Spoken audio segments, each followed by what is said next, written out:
आइए जानते हैं झारखंड के हर जिला हर क्षेत्र की छोटी से लेकर बड़ी खबरों को। उससे पहले चैनल पर नए जुड़े हैं तो चैनल को सब्सक्राइब करना ना भूलें। महिला किसान खुशहाली योजना नई शुरू की गई है। इसमें कृषि में लगी महिलाओं को एकीकृत खेती, इंटीग्रेटेड फार्मिंग, आधुनिक तकनीक, ऑनलाइन ऑफलाइन मार्केटिंग से जोड़ा जाएगा। आय सुरक्षा और आर्थिक सशक्तिकरण पर फोकस है। इसके लिए 25 करोड़ रुपए आवंटित किए गए हैं। कुल महिला किसानों के सशक्तिकरण पर 70 करोड़ का प्रावधान है। अगली खबर है कि कृषि, पशुपालन और सहकारिता विभाग को कुल 4,884 करोड़ रुपए मिले हैं। महिला किसान खुशहाली योजना ऊपर वर्णित से महिला किसानों को विशेष लाभ होगा, क्योंकि झारखंड में कृषि में महिलाओं की बड़ी भूमिका है। हर विधानसभा क्षेत्र में कोल्ड स्टोरेज खोलने की योजना है ताकि किसानों की उपज सुरक्षित रहे और बेहतर दाम मिले। किसानों को ऋण मुक्त करने, आय बढ़ाने और कैश क्रॉप्स जैसे जूट के विस्तार पर फोकस है। तकनीक, बाजार जुड़ाव और उत्पादन क्षमता बढ़ाने पर जोर दिया गया है। अगली खबर है कि झारखंड सरकार महिलाओं को होली का तोहफा दे रही है। अनुसूचित जनजाति, अनुसूचित जाति एवं पिछड़ा वर्ग कल्याण मंत्री चमरा लिंडा ने विधानसभा में बताया कि मैया सम्मान योजना की अगली किस्त होली से पहले खातों में ट्रांसफर होगी। जिन्हें पिछली किस्त अटकी है उन्हें 5,000 रुपये एकमुश्त मिलेंगे। सत्यापन पूरा होने पर राशि जल्द आएगी। मैया सम्मान योजना की 17वीं 18वीं किस्त जारी। 26 फरवरी से कई जिलों में भुगतान शुरू हो गया है। होली से पहले लक्ष्य है कि सभी पात्र महिलाओं के खाते में 5,000 रुपये 2 महीने की पहुंच जाएं। साथ ही योजना के तहत अब बिना गारंटी 20,000 रुपये तक का लोन भी मिल सकता है। अगली खबर है कि प्रधानमंत्री किसान सम्मान निधि योजना पीएम किसान योजना की 22वीं किस्त को लेकर किसानों में काफी उत्सुकता है। ये योजना छोटे और सीमांत किसानों को सालाना 6,000 रुपये की मदद देती है, जो 3 समान किस्तों प्रति किस्त 2,000 रुपये में सीधे बैंक खाते में डीबीटी के जरिए ट्रांसफर होती है। अगली खबर है कि रांची नगर निगम चुनाव परिणाम। रांची मेयर पद पर बीजेपी समर्थित रोशनी खलखो ने बड़ी जीत हासिल की। उन्होंने कांग्रेस प्रत्याशी को 14,363 वोटों से हराया। अनारक्षित सीटों पर आदिवासी प्रत्याशियों का दबदबा रहा, जहां 9 मुस्लिम और 1 सिख पार्षद बने। पूरे राज्य में 48 शहरी निकायों के नतीजे आए, जिसमें निर्दलियों ने सबसे ज्यादा 19 जगह जीत दर्ज की। भाजपा ने 13, झामुमो 11 और कांग्रेस 3 निकायों पर कब्जा जमाया। यह चुनाव स्थानीय स्तर पर राजनीतिक समीकरण बदल सकता है। अगली खबर है कि धनबाद मेयर चुनाव में संजीव सिंह की जीत। धनबाद नगर निगम मेयर पद पर निर्दलीय प्रत्याशी संजीव सिंह ने शानदार जीत दर्ज की। उन्होंने चंद्रशेखर अग्रवाल को हराया। मतगणना देर रात तक चली। यह जीत बीजेपी के बागी के रूप में देखी जा रही है। धनबाद में स्थानीय मुद्दों जैसे विकास और बेरोजगारी पर फोकस रहा। अगली खबर है कि सारंडा में नक्सल विरोधी अभियान के दौरान आईईडी ब्लास्ट। सारंडा जंगल में सुरक्षा बलों के अभियान के दौरान आईईडी विस्फोट हुआ। कोबरा कमांडो के एक सहायक कमांडेंट घायल हो गए। उन्हें एयरलिफ्ट कर इलाज के लिए ले जाया जा रहा है। नक्सली गतिविधियां अभी भी चुनौती बनी हुई हैं। अगली खबर है कि झारखंड में नगर निकाय चुनावों में निर्दलियों का दबदबा। राज्य के 48 शहरी निकायों में निर्दलीय उम्मीदवारों ने सबसे ज्यादा सीटें जीतीं। भाजपा और झामुमो के बीच कांटे की टक्कर रही। यह परिणाम स्थानीय राजनीति में बदलाव का संकेत देता है। अगली खबर है कि रांची में India international mega trade fair की तैयारी। 26 मार्च से 6 अप्रैल तक मोराबादी मैदान में 11वां ट्रेड फेयर होगा। एमएसएमई और बाजार विकास पर फोकस रांची की बढ़ती व्यावसायिक क्षमता को दिखाएगा। अगली खबर है कि झारखंड में एआई सेक्टर में अपार संभावनाएं। विशेषज्ञों के अनुसार झारखंड एआई में प्रमुख भूमिका निभा सकता है। औद्योगिक आधार और भूमि उपलब्धता फायदेमंद। साइबर पीस फाउंडेशन के फाउंडर ने कहा कि राज्य डेटा सेट के लिए उपयुक्त है। अगली खबर है कि चुनाव आयोग द्वारा 21,000 जोड़ कैंप लगाने की योजना। विशेष गहन संशोधन एसआईआर से पहले अनमैप्ड वोटरों के लिए 21,736 कैंप लगेंगे। अप्रैल से शुरू होगा।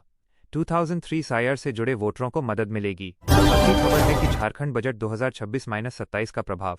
1.58 लाख करोड़ का बजट लागू होने से कल्याण, इंफ्रास्ट्रक्चर पर फोकस, ग्रामीण विकास, शिक्षा, स्वास्थ्य में बढ़ोतरी। अगली खबर है कि आर्थिक सर्वे में 5.96% विकास दर अनुमान। 2026-27 में जीएसडीपी 5.96% बढ़ने का अनुमान। प्रति व्यक्ति आय 1 लाख से ज्यादा होगी। अगली खबर है कि होली से पहले सुरक्षा व्यवस्था। होली नजदीक होने से पुलिस अलर्ट। कानून व्यवस्था बनाए रखने के लिए अतिरिक्त बल तैनात। अगली खबर है कि देवघर नगर निगम में झामुमो की जीत। देवघर में झामुमो समर्थित उम्मीदवार ने मेयर पद जीता। स्थानीय धार्मिक महत्व वाले शहर में विकास मुद्दे प्रमुख रहे। अगली खबर है कि हजारीबाग में अरविंद राणा मेयर बने। पत्रकार अरविंद राणा ने हजारीबाग मेयर पद जीता। कांग्रेस प्रत्याशी को हराया। अगली खबर है कि गिरिडीह में झामुमो का कब्जा। गिरिडीह नगर निगम में झामुमो समर्थित उम्मीदवार विजयी।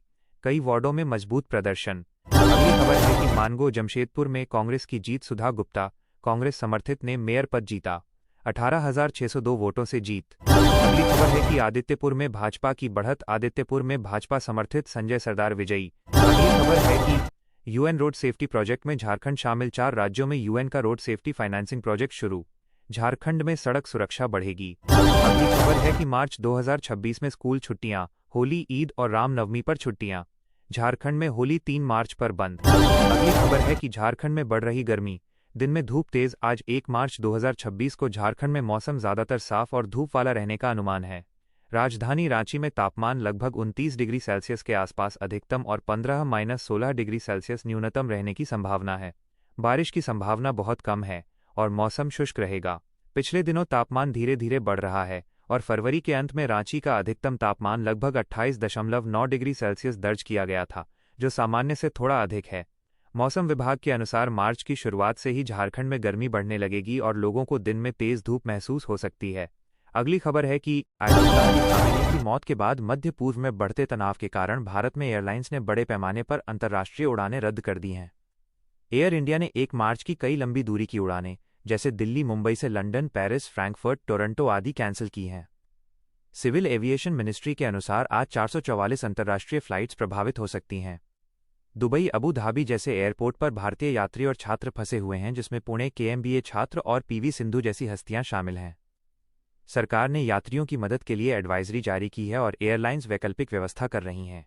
यह संकट तेल की कीमतों और सप्लाई चेन पर भी असर डाल सकता है, जिससे भारत की अर्थव्यवस्था प्रभावित हो सकती है। अगली खबर है कि ईरान के सर्वोच्च नेता आयतुल्ला अली खामेनेई की अमेरिका-इजरायल हमले में मौत की खबर से भारत में शिया मुस्लिम समुदाय में रोष फैल गया है। श्रीनगर, लखनऊ, संभल सहित कई जगहों पर प्रदर्शन हुए, जहां लोग सड़कों पर उतरे और अमेरिका-इजरायल के खिलाफ नारे लगाए। लखनऊ में महिलाएं फूट फूट कर रोती दिखीं। कश्मीर में विरोध प्रदर्शन हुए, जबकि यूपी में हाई अलर्ट घोषित किया गया है। ईरानी दूतावास ने दुनिया से हमले की निंदा करने की अपील की है। भारत सरकार ने दोनों पक्षों से संयम बरतने की बात कही है, लेकिन यह घटना घरेलू स्तर पर सांप्रदायिक तनाव बढ़ा सकती है। अगली खबर है कि मध्य पूर्व संकट के कारण उड़ानें रद्द होने से भारत में फंसे विदेशी नागरिकों के लिए विदेश मंत्रालय एमईए ने बड़ी राहत दी है। 1 मार्च को जारी एडवाइजरी में कहा गया है कि जिन विदेशियों के वीजा एक्सपायर हो रहे हैं या यात्रा प्रभावित हुई है, वे नज़दीकी FRRO foreigners regional registration office से संपर्क करें। एफआरआरओ वीज़ा एक्सटेंशन या स्टे रेगुलराइजेशन में मदद करेगा। ये कदम उन पर्यटकों और बिजनेस ट्रैवलर्स के लिए है जो वापस नहीं लौट पा रहे। सरकार ने सुरक्षा को प्राथमिकता देते हुए ये व्यवस्था की है। अगली खबर है कि प्रधानमंत्री ने गुजरात में माइक्रॉन टेक्नोलॉजी का सेमीकंडक्टर असेंबली, टेस्ट और पैकेजिंग प्लांट उद्घाटित किया। यह भारत का पहला बड़ा चिप असेंबली यूनिट है, जो विदेशी निर्भरता कम करने और सेल्फ रिलायंट इंडिया की दिशा में महत्वपूर्ण कदम है।